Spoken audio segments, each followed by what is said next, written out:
राधे राधे महाराज जी, आपके चरणों में मेरा कोटि कोटि प्रणाम। महाराज जी, मैं साइंस का विद्यार्थी हूँ। मैं एक एग्जाम की तैयारी कर रहा हूँ। मेरी समस्या है कि मैं पूरी मेहनत से परीक्षा की तैयारी कर रहा हूँ। क्लास में हर प्रश्न का उत्तर भी देता हूँ, किंतु कोई भी परीक्षा के समय मैं घबरा जाता हूँ। प्रश्न का उत्तर भी गलत कर देता हूँ, जिससे मेरे नंबर अच्छे नहीं आते। ऐसे में परीक्षा के समय कैसे धैर्य रखूं? नाम जप करो, धैर्य आ जाएगा। 5 वर्ष का प्रहलाद बालक है और हिरण्यकश्यप से दैत्यराज कह के बात करता है, और आग में जलाया जाता है, विष पिलाया जाता है, सर्पों से कटवाया जाता है, हाथियों से रौंदाया जाता है, समुद्र में पत्थर बांध के डुबाया जाता है, पहाड़ से दबाया जाता है, बिल्कुल भयभीत नहीं होता, सिंह की तरह रहता है। क्यों? हरिनाम चल रहा है। मीरा जी को कितना सताया जा रहा है, बिल्कुल घबराती नहीं, क्योंकि नाम चल रहा है। तो इसलिए नाम जप करो और ब्रह्मचर्य का पालन करो।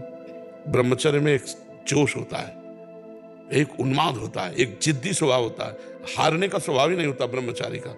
जहाँ हारने का स्वभाव होता है वहीं वो विजय प्राप्त करता है। जैसे ठंडी में बहुत प्रारंभ में ठंडी लगती तो गंगा जी में जा खड़े हो जाते हैं, अब मंत्र जप करते हैं। धीरे धीरे शरीर को ऐसा अभ्यास हो गया, ठंड हवा अभ्यास योग युक्त है ना। डरो किस बात से, किस बात से घबराहट? जब हमारी वीर शक्ति क्षीण हो जाती है, स्मृति कमजोर होने लगती, तो घबराहट पैदा होने लगती। हमें अपने ऊपर विश्वास नहीं होता, तभी तो घबराहट पैदा होती। नहीं नहीं, नाम जप करो। थोड़ा व्यायाम करते हो, दंड बैठक मारते हो, हाँ, ब्रह्मचर्य से रहो और सात्विक भोजन करो और नाम जप करो। एकदम हाजिर जवाब, एकदम सिंहवत रहो। मनुष्य जीवन मिला है ढंग, किस बात से घबरा? फेल ही तो हो जाएंगे, फिर पढ़ेंगे, फिर पास होंगे। एक ही है क्या कि पढ़े लिख करके ही हमारा जीवन बनेगा? देखो, व्यापार करेंगे, किसानी करेंगे, लेबरी करेंगे, घबराना क्या है? बिल्कुल मस्त रहना चाहिए, घबराना।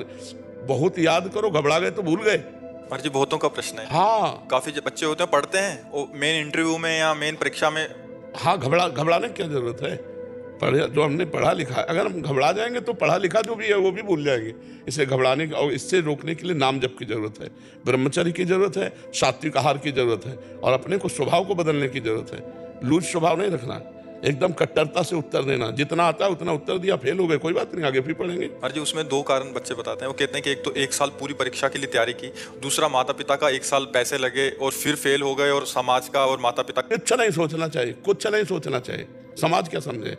प्रेशर तो दिमाग में हमारे पड़ रहा है, समाज से क्या मतलब? पहले फ्री हो जाओ, एकदम मस्त। फेल होंगे या पास, मुझे कोई चिंता नहीं। पहले ऐसे फ्री हो और फिर जाकर के करो तो पास हो जाओगे। पहले कहीं फेल ना हो जाओ, फेल ना हो जाओ। फेल कैसे हो जाएंगे? हमने पढ़ाई पढ़ी तो दंड बैठक मारो, सात्विक भोजन करो, ब्रह्मचर्य का पालन करो, नाम जप करो, सब कुछ ठीक हो जाएगा। बिल्कुल घबराहट खत्म हो जाएगी। महाराज जी, ऐसे में आगे चल के फिर वो गलत भावना आ जाती है। हाँ, अब जैसे माता पिता डांट रहे हैं और मित्रजन उपहास कर रहे हैं, और उसका डरपोक स्वभाव तो लगता है अब सब कर लो, ये ठीक है। बच्चे इसी में पहुंच जाते हैं फिर कि अब यार कैसे दोस्तों के बीच में मुंह दिखाएं, वो कह रहे हैं कि लो हम पास हो गए, तुम फेल हो गए।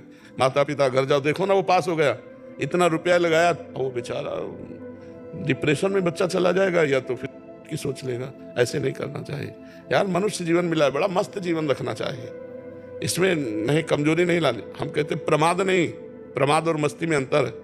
प्रमाद नहीं, अपनी पढ़ाई में पूरा मन लगा करके पढ़ो, और उत्तर देने को हो तो सिंहवत उत्तर देना चाहिए। सिंहवत तभी दे सकते हो जब ब्रह्मचर्य हो और तुम्हें विश्वास है कि मुझे ये चैप्टर बिल्कुल रमा हुआ है। कभी कभी दीवार से उत्तर देना चाहिए, अपने आप से प्रश्न करे कि मानो ये प्रश्न होगा तो उसका उत्तर खुद देना चाहिए। दीवार को मान ले टीचर और उसका उत्तर दे। अभ्यास पुष्ट कर रखे ना। एक आर्मी में जाने वाला आदमी इतने किलोमीटर दौड़ना, इतनी छलांग मारना, इतना करना करता है ना रोज, तो हम अपने स्कूल के विषय को जानते हैं कि इसी विषय पर प्रश्न होगा। ऐसा तो है नहीं कि प्रश्न आप जिस क्लास में पढ़ रहे हैं उससे आगे वाले क्लास का आवे, उसी क्लास का आएगा, उसी जो अध्ययन कराया गया है उसी में आएगा। तो हम तैयार रखें, इतना मोटा ग्रंथ हो तो भी हम तैयार रखेंगे। हम अपने दिमाग को दबाते चले जा रहे हैं, उसको गंदा करते चले जा रहे हैं। अगर हम अपने दिमाग का प्रयोग करें तो एक बार पढ़ लें पूरा। हमें एक बार कोई बात सही ढंग से बता दो और हम उसको बिल्कुल ऐसे सुन लें, ऐसे फिर आप 50 वर्ष बाद पूछ लेना, वो बिल्कुल रिकॉर्ड मिलेगी। बहुत बड़ा पावर है, पर वो हमारा पावर छीन हो जाता है जब हम गंदे आचरण करने लगते हैं, गंदा भोजन करने लगते हैं, गंदे व्यवहार में चले जाते हैं, तो हमारी स्मृति छीन हो जाती है। स्मृति जागृत हो जाए तो कई जन्मों की स्मृति जागृत हो जाती है। आप डरो मत, बलवान बनो, ठीक है। अरे जी, इसमें आपने एक कारण बताया, मूल कारण ब्रह्मचर्य। हाँ जी, सबसे बड़ा तो यही लग रहा है अभी कि 100 में से 95 तो इसी में। ब्रह्मचर्य जो होता है एकदम उफान मारता है, जैसे सांप को छेड़ दो फुसकार करे, ऐसे होता है ब्रह्मचारी। जरा सा उनके अपमान की वृत्ति कर दी ना परशुराम जी के पिता, काट के फेंक दिया। 21 बार क्षत्रियों को विश्व के क्षत्रियों को, उनका ब्रह्मचर्य ही तो था। शास्त्राबाहु अर्जुन के सामने कोई खड़ा होने का अधिकार नहीं रखता था। युद्ध की बात जान ऐसे काट के फेंक दिया फरसे से परशुराम जी ने। एक जोश होता है, एक तेज होता है, एक महानता होती है, वो सबके अंदर है, उसको नष्ट कर रहे हैं। आज महानता को नष्ट कर, शराब पीते, मांस खाते, बेविचार करते, नशा करते, अपना नाश कर रहे हैं। अगर अभी संयम से चलो, अभी उठ जाओ। न संयम है, न नियम है, न धर्म है, न भजन है, बस वही बेविचार, वही खान पान गंदा, वही सोच गंदी, तो फिर निकलते चले जा रहे हैं। उनके जो दैवी संपदा है वो सब निकलती चली जा रही, आसुरी संपदा बढ़ती चली जा रही। एक छोटा बालक है, जाकर के बालकों ने बताया तुम्हारे पिता के गले में परीक्षित महाराज चक्रवर्ती सम्राट राजा परीक्षित ने मरा हुआ सर्प डाल दिया। तो उनका ऐसा, उसे चक्रवर्ती सम्राट होने का गर्व है, वो समझता है ऋषियों में अब ताकत नहीं रही। जल उठाया और कहा मैं श्राप देता हूं, आपके 7वें दिन तक्षक नाग आएगा और उस परीक्षित को काटेगा और वो मर जाएगा।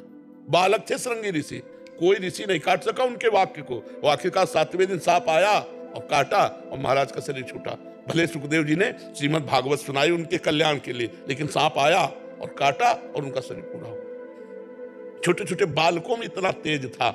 आज क्या हो रहा है?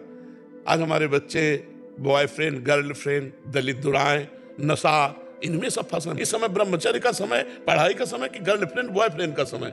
समय आएगा, गृहस्थी में जाओगे, ब्याह होगा, वो अपने उस विषय को भोगो। ये अभी विषय भोगने का टाइम है, नई अवस्था है, अपने लक्ष्य की प्राप्ति का समय। तो सब नष्ट भ्रष्ट हो रहे हैं। माता पिता कुछ कहें, लड़के उनको धमकी दे रहे हैं, ज्यादा कहें तो लड़के उनको मारे दे रहे हैं, माँ को पिता को लड़के मारे दे रहे हैं। आज शासन खत्म हो रहा है, इसीलिए सब न अपने ऊपर शासन है, न माता पिता का शासन मान रहे हैं, न शास्त्रों का शासन मान रहे हैं। तो मनमानी आचरण करके भ्रष्ट होते चले। वो धमकी दे रहे हैं माता पिता को, बेचारे प्यार में चुपचाप दबे रहे हैं, और इतने दबे हैं, कोई डंडा मार रहा है, कोई घर के बाहर निकाल रहा है। ये है आज की पढ़ाई का फल नए नए बच्चों के, जहाँ विद्या विनयम ददाति। माँ को भगवान के समान मानना चाहिए, पिता को भगवान के समान मानना चाहिए, विनय युक्त व्यवहार करना चाहिए, नशा प्रपंच से दूर रहना चाहिए, दूसरे की माताओं बहनों को पवित्र भाव से देखना। ये ज्ञान है तो अज्ञान की धूम मच रही है। अगर कोई दूसरे की बच्ची को छेड़ रहा है तो वीडियो बना सकते हैं, लेकिन बचा नहीं सकते।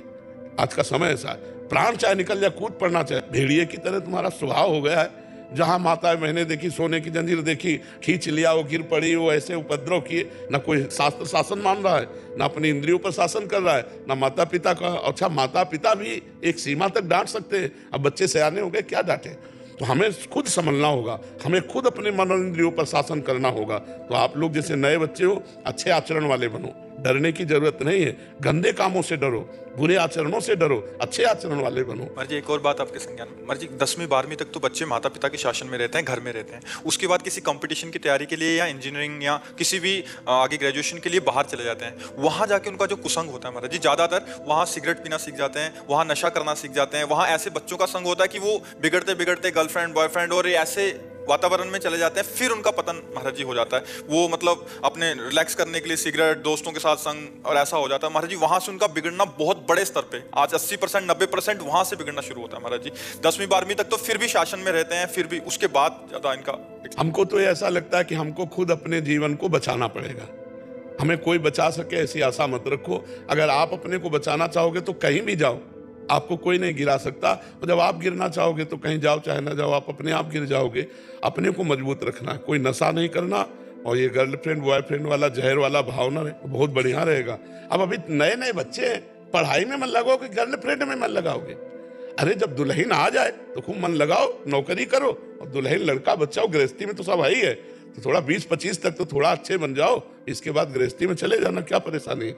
अब अभी 13-14 के हैं, 18-15 के हैं, गर्लफ्रेंड बोले 2 गर्लफ्रेंड बोले 3 गर्लफ्रेंड। महाराज जी, हमारे ऑस्ट्रेलिया में करीब 50 परिवार हैं, क्योंकि आप का प्रोग्राम देखते हैं। सबके पास सब कुछ है, बच्चे हैं, बहुत पढ़े लिखे हैं, बहुत अच्छे पदों पे हैं, बिजनेस है, हर चीज है। लेकिन पिछले 2 साल से जो उनके जीवन में परिवर्तन आए, जी सत्संग और एकांतिक देव, जी सब जो है मतलब सबका मन करता है कि आए, जी जी, लेकिन सब लोग इतने बिजी हैं अपने काम पे। उन सब ने मेरे को बोला था कि आपको हाँ नहीं, बहुत सुंदर, सब मंगलमय, भगवान की सबके ऊपर कृपा है, सब अच्छे आचरण वाले बने हो, भगवान का नाम जप करें।